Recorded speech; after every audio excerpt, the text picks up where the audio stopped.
Bismillahirrahmanirrahim. Bacaan itu berpengaruh terhadap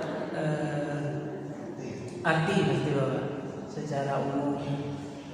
Tapi saya belum mendapatkan penjelasan secara arti dulu ketika belajar, karena saya tidak sampai level selesai.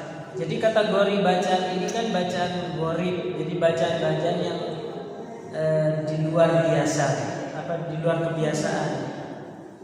Contoh seperti bacaan imalah, saya lupa suratnya.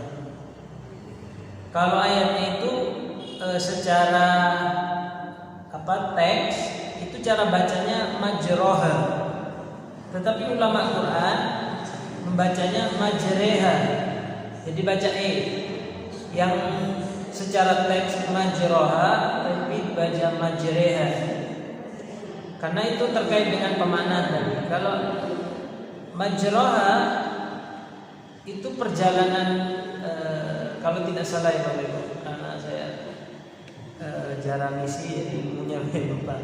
Kalau tidak salah itu perjalanan darat, sedangkan majreha adalah perjalanan laut. Jadi perbedaannya di situ.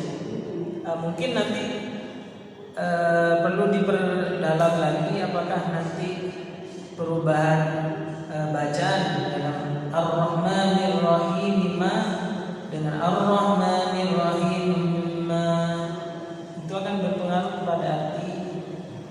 Secara umum pasti berpengaruh. Mungkin yang bisa jawab pasti ahli bahasa Arab. Mungkin nanti ada kelas bahasa Arab mau ditanyakan. Seperti itu. Karena secara cara membacanya yang dulu saya belajar seperti itu. Jadi ketika diwasolkan antara Ar-Rahman sama Maliki itu ada dua versi. Ada yang mengatakan Ar-Rahmanir Rahim Maliki Yaumiddin. Ada yang Ar-Rahmanir Rahim Maliki Yaumiddin. Sama seperti yang kita sering baca Al-Kahfi di ayat pertama. Itu kan ada sakta ya di ayat pertama. Maka sakta itu tidak berlaku ketika tidak wasol. Jadi ayat pertama sama ayat kedua tidak disambung. Tapi kalau disambung maka saktanya berlaku. Seperti itu. Alhamdulillahilladzi anzala ala abdihi al-kitaba wa lam yaj'al lahu 'iwaja. Ini ambil nafas biasa. Wa yunzira ba'san syadidan min ladun dan seterusnya. Itu yang normal ketika tidak wasol, tidak digabungkan ayat 1 dan ayat 2. Tapi kalau digabungkan maka berlaku sakta, berhenti tapi tidak mengambil nafas. Contohnya adalah Alhamdulillahilladzi anzala ala abdihi al-kitaba wa lam yaj'al lahu 'iwaja qayyiman liyunzira ba'san syadidan min ladun dan seterusnya. Seperti itu cara bacanya. Dan tentunya masih banyak tanda-tanda di dalam Al-Quran yang terkait dengan itu kan pembahasan waqaf dan wasol. Tentu mungkin saya perlu mempelajari ulang dari itu. Karena ilmu kalau tidak diajarkan hanya tahu prakteknya, kemudian teorinya lupa.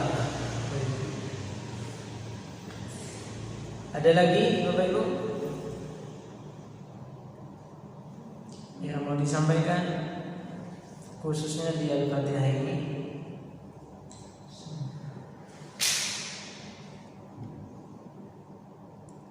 Sudah mantap bacanya Bapak Ibu?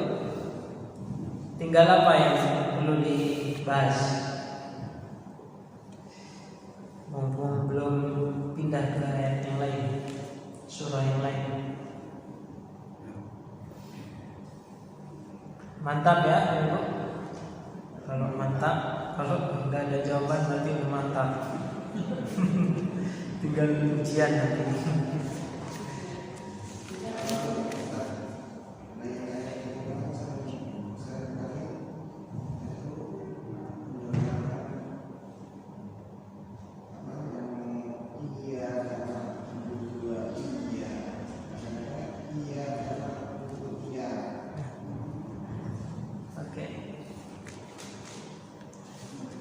Seperti yang saya sampaikan bahwa setiap huruf yang menerima kata tasydid tekanannya harus lebih kuat dibandingkan huruf-huruf yang tidak. Itu kata kuncinya pada tasydid. Kemudian masuk ke praktek adalah contoh kasus pada lafaz iya. Jadi dalam penulisan itu iya ini sebenarnya ada dua ya, yang satu mati, yang satu hidup.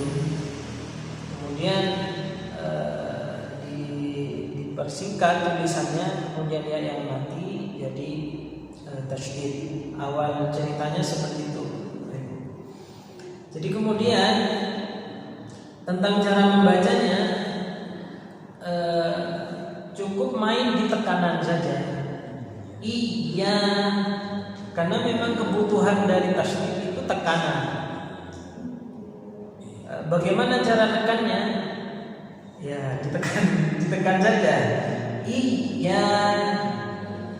Jadi ketika tekanannya lemah atau bahkan menghilangkan tekanan, sedangkan di situ ada tasydid, berarti menghilangkan tasydid atau menghilangkan huruf, dan itu sudah pasti merubah makna, merubah arti daripada huruf tersebut. Maka di dalam kesalahan membaca Al-Quran kemudian ulama berikhtiar, yang saya pelajari kesalahannya kemudian dibagi menjadi dua. Ada khoto khafi, ada khoto jali. Khoto khafi adalah kesalahan-kesalahan yang ringan, tetapi ketika itu dilakukan berlarut-larut, artinya berulang-ulang, maksudnya dilakukan berkali-kali, walaupun di ayat-ayat berbeda. Pokoknya kita baca ayat 6, di ayat pertama ada kesalahan khoto khafi, kesalahan ringan. Di ayat kedua ada kesalahan khoto khafi lagi, terus diulang-ulang, maka akhirnya akan menjadi khoto jali, kesalahan besar, kesalahan fatal. Dan itu tidak boleh. Gitu. Khotofi itu apa? Salahnya panjangnya kurang satu kedokan, itu kesalahannya. Tebal tipis, itu kesalahannya. Sedangkan khoto jadi itu kesalahan-kesalahan berat. Contoh adalah kesalahan makhraj. Ha dibaca ha, itu fatal. Kemudian sin dibaca shin, a dibaca a, itu jelas kotor jadi kesalahan besar, dan semua ulama tidak ada yang khilaf, yang tidak ada berselisih kesalahan yang diharamkan dalam baca Al-Quran. Gitu Bapak Ibu. Kalau ditinjau dari cabang kesalahan kita dalam membaca ayat-ayat suci Al-Quran. Maka dari itu penting. Kemudian saya ingin menyampaikan bahwa ketika sudah tahu ilmu yang seperti ini, kemudian tidak menyebabkan kita, aduh kalau kayak gitu jangan baca Al-Quran saja deh. Tidak, salah itu. Tidak. Allah itu maha pemaaf Bapak Ibu. Jadi kalau kita niat ingin belajar, ya namanya belajar pasti salah Bapak Ibu. Artinya kesalahan yang murni di jalan yang benar, artinya di dalam perjalanan keilmuan, praktek, dan itu saya kira dimaafkan ya, daripada kita kemudian ngambil kesimpulan, aduh kayaknya Al-Quran ini berat, ada khoto khafi, ada khoto jali, ini haram, ini dosa aja lah, dosa ngaji. Nah itu malah tambah salah lagi. Dan seperti itu. Artinya ulama mengkonsep keilmuan seperti itu agar kita betul-betul mendapatkan fadilah dari Al-Quran itu sendiri. Karena Al-Quran ini kan dalam keyakinan kita adalah kitab suci yang dalam memperlakukannya adalah berbeda dengan barang-barang yang lain. Maka dalam kitab apa itu yang membahas tentang etika Al-Quran, jadi mungkin Bapak Ibu boleh berpendapat yang berbeda. Jadi menaruh Al-Quran mushaf yang murni Al-Quran, tidak ada campuran terjemah, itu haram taruh di bawah, Bapak Ibu. Jadi secara etika ulama itu betul hati-hati, karena ya tidak memuliakan atau bahkan menaruh barang di atas Al-Quran. Nah di dalam saya lupa kitabnya, di Play Store itu sudah ada terjemahnya Bapak Ibu. Karena dalam rangka betul-betul ingin mensucikan Al-Quran. Tetapi ulama yang lebih ringan, ketika Al-Quran itu sudah ada terjemahannya, itu ada yang mengatakan sudah bukan murni mushaf, sudah ada terjemahannya. Tetapi bagi ulama yang betul-betul hati-hati memperlakukan Al-Quran beda dengan barang yang lain, seperti itu.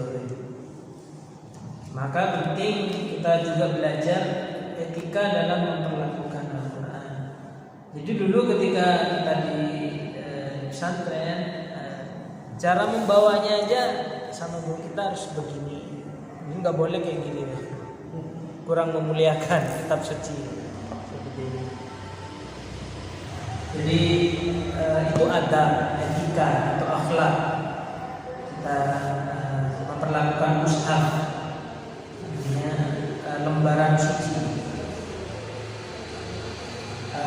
Kemudian ada yang juga berpendapat kalau bukan orang Islam lagi yang memuliakan, siapa lagi kitab suci, memperlakukan Al-Quran adalah sesuatu yang mulia. Nah itu hal lain dari selain kita belajar tajwid tadi tentang Al-Quran. Jadi masih banyak sekali keilmuan yang kita bisa pelajari ketika kita berinteraksi dengan kitab suci ini. Baik secara kandungan seperti yang pernah saya sampaikan kemarin, bahwa ayat-ayat ini mengandung obat bagi salah satu fadilah yang Bapak Ibu bisa amalkan adalah ayat-ayat syifa. Jadi ada ayat yang di situ ada kalimat syifa-syifanya itu dibaca pagi atau sore sebelum kita minum. Jadi itu dalam tradisi kita ruqyah. Jadi ruqyah itu kan kayak bacaan-bacaan yang kita baca untuk jadi alat media. Jadi ditiupkan air minum kita ketika kita mau minum, mudah-mudahan ya dapat berkah dari ayat yang kita baca. Contohnya di ayat apa? Al-Isra ya. Sudah ada. Nah masih banyak hasanah keilmuan ketika kita berinteraksi dengan Al-Quran. Tidak hanya tajwid. Tajwid itu satu di antara beragam macam ilmu ketika umat muslim berinteraksi dengan Al-Quran. Kira-kira seperti itu Bapak Ibu. Karena ini sudah adzan, mohon maaf atas segala kekurangan. Mudah-mudahan Allah memberikan kemudahan dan menjadikan ilmu yang kita pelajari yang bermanfaat dan ilmu yang barokah, hingga banyak mendatangkan kebaikan bagi kita.